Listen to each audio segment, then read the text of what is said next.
Okay, so apparently it's not going to show me when I'm going live on my account from here, and I'm just stuck with an app here. So, welcome to Storytime, women's room. Haha, I was about to say Headhunters of the Amazon, because that's what I do when I'm doing Storytime by myself. Right, let me get this seat a bit more. Something like that. Something like that. Yeah. Might as well crack on into it. I haven't heard from anyone particularly.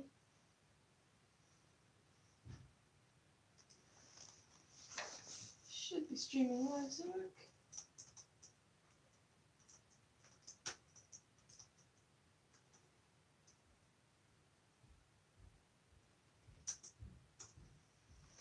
Commas instead of dots. There will be, there will be. Anyway, get into it, will we? Oh yeah, I'll look in a bit and hopefully see a little humans there or something. 21. Bliss had none of Mira's stupidity. She had known the instant she saw Mira's face in the doorway that Mira had recognized the truth. She was terrified. It was not that, after all these years of friendship, she thought Mira would try to hurt her. She knew Mira was honourable, but she mistrusted her for that very reason. Mira had too many principles. She might decide that it would be in the best interest of all involved that the thing be made public, open. She might come up with some crazy idea about putting marriages on a new basis in which all concerned parties agree to mutual infidelities. She might do anything. Unquestionably, she would tell Norm. She might even tell Samantha. They were pretty thick these days. And they would tell others. Of course, there was no evidence, but Bliss knew things like this did not require evidence. Even if she and Paul were not having an affair and the story got started that they were, she would end up paying.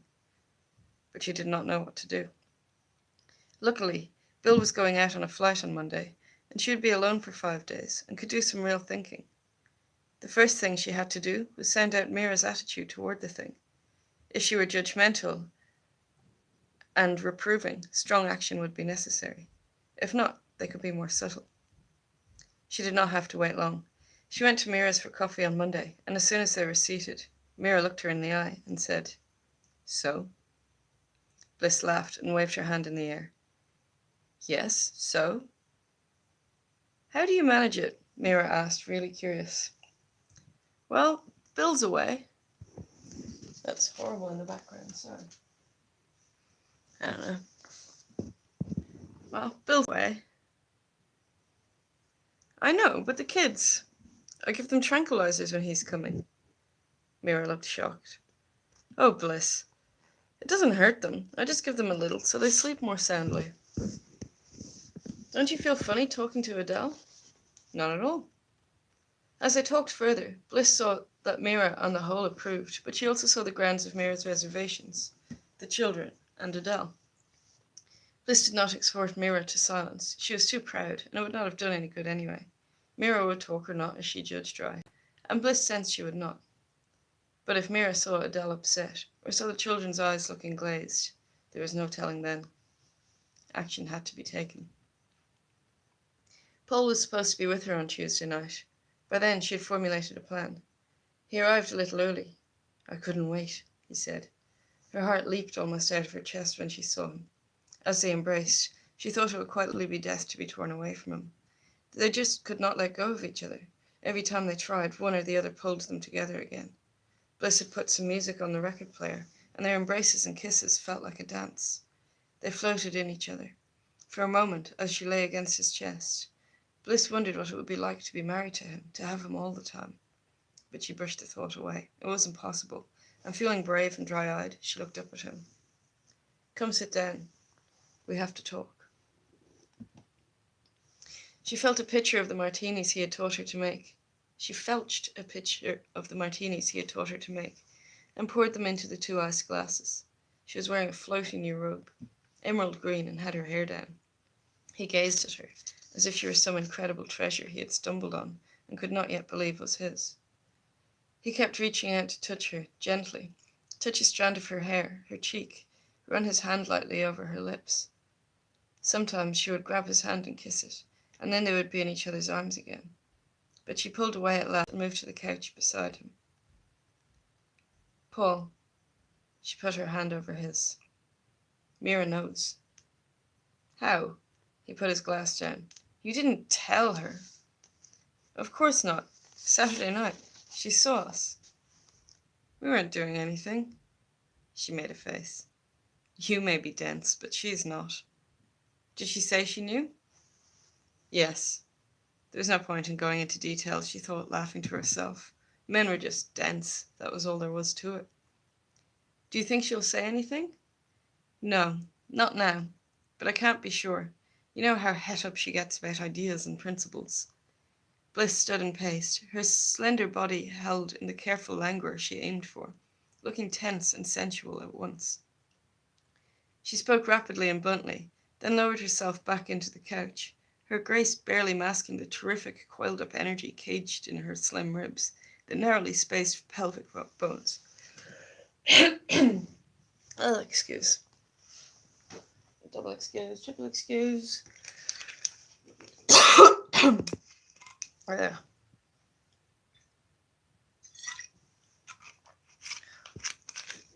That'll help. Oh, such a mess. Such a mess. Horrible feeling I left my brush at Coleman, Christchurch. Oh well.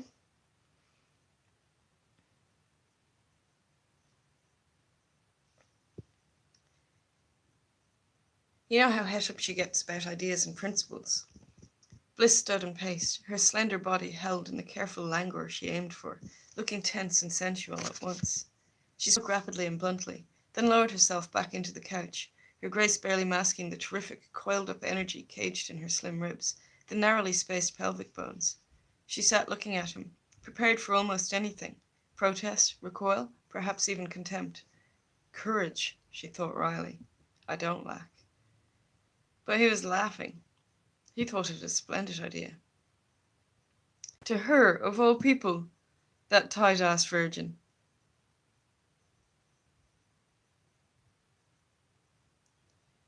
Bliss laughed in satisfaction. She and Paul were of a kind. It was a simple plan. It would take time and careful playing of roles, but both Paul and Bliss were adepts at that. And as it happened, Adele played right into their hands. Over coffee with Bliss a few days later, she repeated some remarks Doris had made about Mira. Roger and Doris didn't like her, Adele said. They thought she was neurotic. I know you're a good friend of hers, Bliss, and I don't mean to offend you, but I don't think I like her so much either. Bliss looked down, stirring her coffee. Why? She asked in a tone that sounded concerned, trying to sound offhand. Well, I don't know. I'm not comfortable with her, Adele said uneasily. Paul had been supposed to stand staring out towards Mira's house, at a time when he knew Adele would see him, and to act startled when she said something to him. Bliss gathered he had done this, but Adele didn't mention it. Bliss said nothing, kept stirring her coffee, looking down. Adele gazed at her. Didn't you tell me something about her and Natalie? About letters Hemp supposedly wrote? Yeah, Bliss said carefully. What was that? Bliss sighed and raised her head. Oh, nothing. You know how Natalie was. She thought Mira was having an affair with Hemp. Well, was she? Bliss shrugged self-consciously. How should I know? He's close to you. Bliss gave a little shrug. Not that close.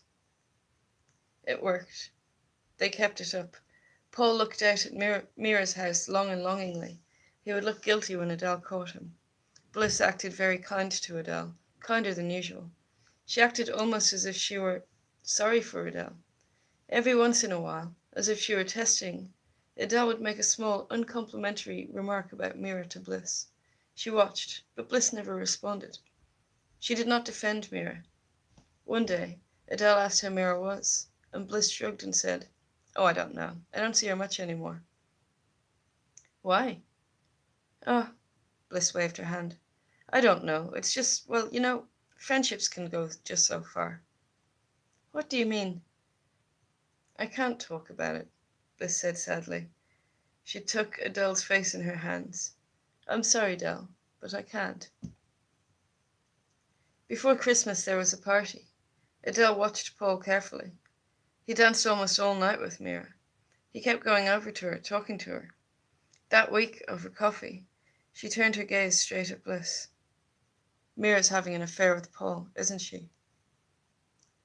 Bliss looked up, startled, embarrassed. Adele! Isn't she? She's been my friend for over 4 years now, Adele. Don't ask me to stab her in the back.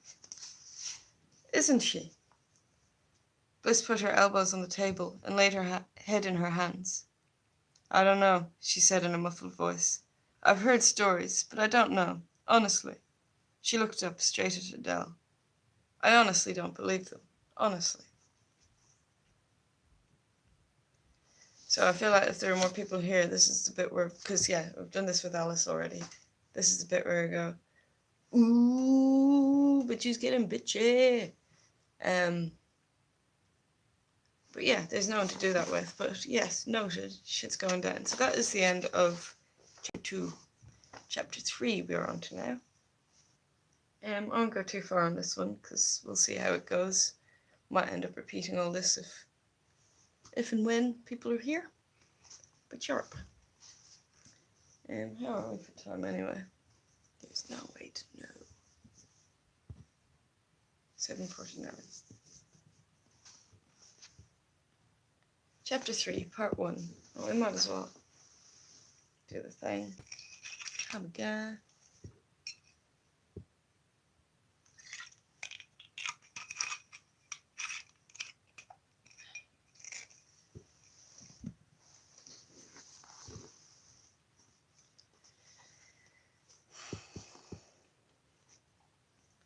One thing that makes art different from life is that in art, things have a shape.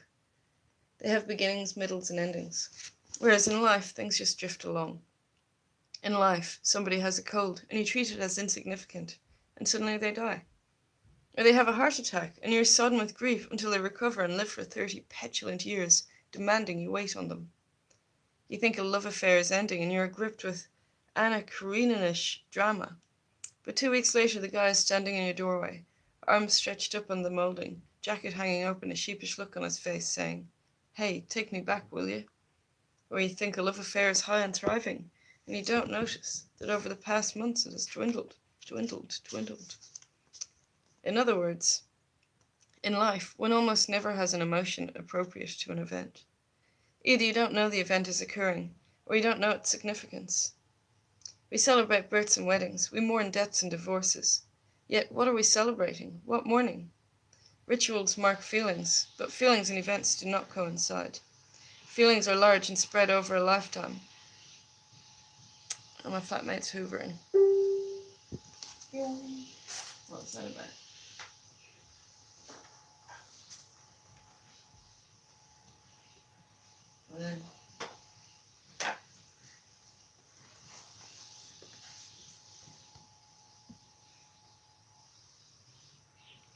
Yeah, nah. We're up to chapter 3.1 and the vacuum's going and no one's here. But, alright, conceptually, hopefully this worked. Hopefully someone could have watched it live and we can upload it even if it didn't. I don't know. So here we go. How do we make it stop? Also, just for novelty's sake.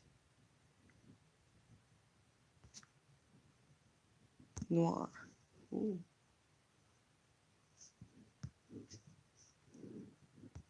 Oh, the less of me you see, the more flat it is, isn't it?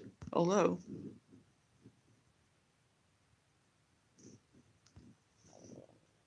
Ooh.